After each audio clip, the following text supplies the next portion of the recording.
جی السلام علیکم، میرا نام ڈاکٹر نائرہ ہے اور میں کنسلٹنٹ گائنیکالوجسٹ اور انفرٹیلیٹی اسپیشلسٹ ہوں۔ میں گائنی سلوشن کے چینل سے بات کر رہی ہوں۔ تو آج ہم نے جس ٹاپک کے اوپر بات کرنی ہے اس کے بارے میں بھی بڑی کنفیوژن پائی جاتی ہے۔ اس میں یہ ہے کہ بچے کی حرکت۔ تو بچے کی حرکت جو ہے وہ تقریباً 5ویں سے 6ٹھے مہینے میں محسوس ہونا شروع ہو جاتی ہے۔ کچھ لوگوں کو ایون 4تھ منتھ کے اینڈ پہ بھی بچے کی حرکت محسوس ہو سکتی ہے، لیکن چونکہ 4تھ منتھ میں بچہ بہت زیادہ کمزور ہوتا ہے تو اس کی کیکس اتنی زیادہ اسٹرانگ نہیں ہوتی کہ جو بہت زیادہ جو ہے وہ آپ محسوس کر سکیں۔ تو یوزلی 5ویں سے 6ٹھے مہینے میں جب بچہ تھوڑا گروتھ ہو جاتا ہے تو اس کی کیکس اسٹرانگ ہو جاتی ہیں، تو آپ کو بچے کی حرکت محسوس ہو سکتی ہے۔ 5ویں یا 6ٹھے مہینے میں بچے کی حرکت کافی زیادہ ہوتی ہے۔ بچہ فلپ کر سکتا ہے، رول کر سکتا ہے، اپنی پوزیشن بار بار تبدیل کر رہا ہوتا ہے، اس لیے بچے کی حرکت ماں کو کافی حد تک محسوس ہوتی ہے۔ لیکن جیسے ہی بچہ گرو کرتا ہے، اپنے سائز میں بڑا ہوتا جاتا ہے، یعنی 7ویں یا 8ویں منتھ آ جاتا ہے، تو بچے کی جو فلپنگ یا رولنگ موومنٹ ہے وہ ختم تو نہیں ہوتی لیکن کم ہو جاتی ہے۔ تو اس میں کیا ہوتا ہے کہ ہم اپنے پیشنٹ جن کے اندر بلڈ پریشر، شوگر یا کسی بھی قسم کی کوئی پیچیدگی ہو رہی ہوتی ہے تو ہم ان سے کہتے ہیں کہ آپ نے اپنے بچے کی حرکت کا خیال رکھنا ہے، کیونکہ بچے کی حرکت جو ہے وہ کسی بھی بچے کو اگر کوئی بھی سٹریس ہوتا ہے، جیسے فار ایگزامپل اس کی طرف بلڈ سپلائی کمپرومائز ہو رہا ہے، آپ کا بلڈ پریشر زیادہ ہے اور اس کا اثر بچے کے اوپر ہو رہا ہے، تو سب سے پہلے جو بچے کے اندر ویکنس کی علامت ہوتی ہے وہ یہ ہوتی ہے کہ اس کی موومنٹ کم ہو جاتی ہے۔ تو ہم اپنے پیشنٹس کو یہ کہتے ہیں کہ 7ویں، 8ویں اور 9ویں مہینے میں آپ نے بچے کی حرکت کا بہت زیادہ خیال رکھنا ہے،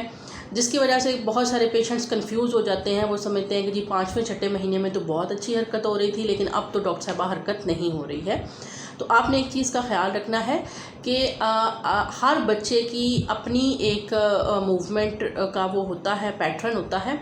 آپ نے اس کو ذہن میں رکھنا ہے۔ اگر آپ کا بچہ دن میں خاص کر 9ویں مہینے میں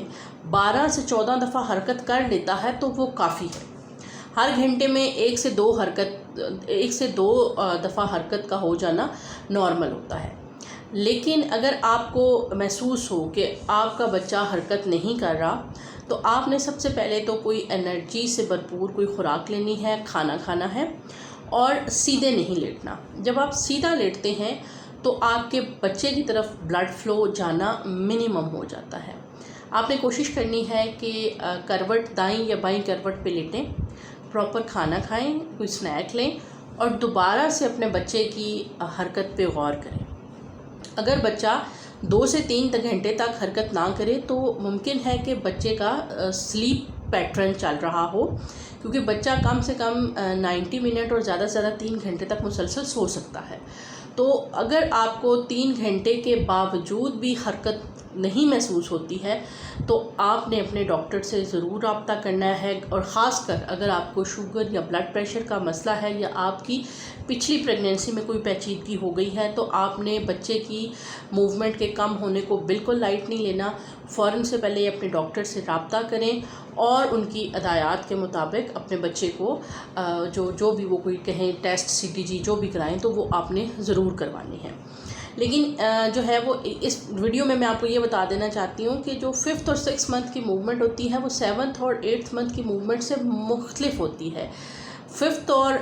جو آپ کا 6th منتھ ہے اس میں بچہ پورے کا پورا رول کر سکتا ہے، کک کر سکتا ہے، پورے کا پورا فلپ کر سکتا ہے، اپنی پوزیشن چینج کر سکتا ہے، لیکن 7th 8th منتھ میں یوزلی ایسا نہیں ہوتا۔ 7th 8th منتھ میں موومنٹ ککنگ تک رہ جاتی ہے، اور 9th منتھ میں تو بالکل ہی چونکہ بیبی کمپیکٹ ہو گیا ہوتا ہے، اس کے پاس اتنی پلیس نہیں ہوتی ہے، تو وہ یوزلی جو ہے وہ ککس بھی کم ہو جاتی ہیں لیکن ختم نہیں ہوتی۔ کم سے کم 12 سے 14 دفعہ بچہ ضرور حرکت کرتا ہے۔ تو بعض دفعہ کیا ہوتا ہے کہ ماں پورا دن کام میں مصروف رہتی ہے یا کوئی اپنی ایکٹیویٹی میں ہے تو وہ بچے کی حرکت پہ غور نہیں کرتی، تو اسے لگتا ہے کہ آج بچے نے حرکت نہیں کی۔ جب کبھی ایسا محسوس ہو، کوئی سنیک لیں، اسپیشلی کوئی ٹھنڈا پانی لیں، کوئی تھوڑا بہت کھانا کھائیں اور اس کے بعد جو ہے وہ کروٹ پہ لیٹیں اور پورے دھیان کے ساتھ محسوس کریں کہ آپ کا بچہ حرکت کر رہا ہے یا نہیں کر رہا۔ اگر آپ پورے 1 گھنٹے میں آپ کا بچہ 2 سے 3 دفعہ حرکت کر لیتا ہے تو پھر پریشانی کی کوئی بات نہیں ہے، لیکن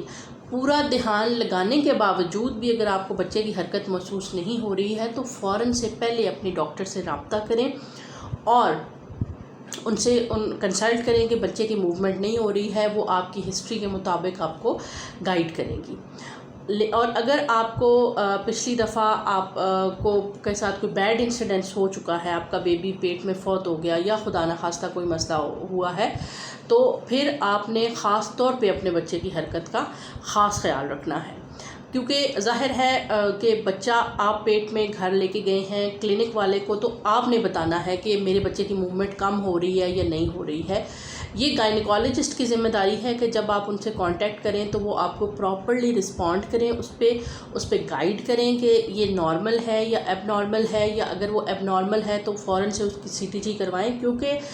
7th 8th یا 9th منتھ میں خدا نخواستہ اگر بچہ کسی کمپلیکیشن کا شکار ہے تو اس کی ڈلیوری کرا کے نرسری میں اس کو بچایا جا سکتا ہے، نہ کہ اس کو ماں کے پیٹ میں خدا نخواستہ فوت ہونے کے لیے چھوڑ دیا جائے۔ تو اس ویڈیو کے ذریعے سے میرا مقصد آپ کو یہ بتانا تھا کہ بچے کی موومنٹ کتنی اور کیوں کر امپورٹنٹ ہے۔ اس کے بارے میں مزید اگر کوئی آپ کا سوال ہو تو مجھ سے ضرور پوچھیے گا، میں انشاءاللہ آپ کے سارے کامنٹس کا آنسر کروں گی۔ تب تک کے لیے اللہ حافظ۔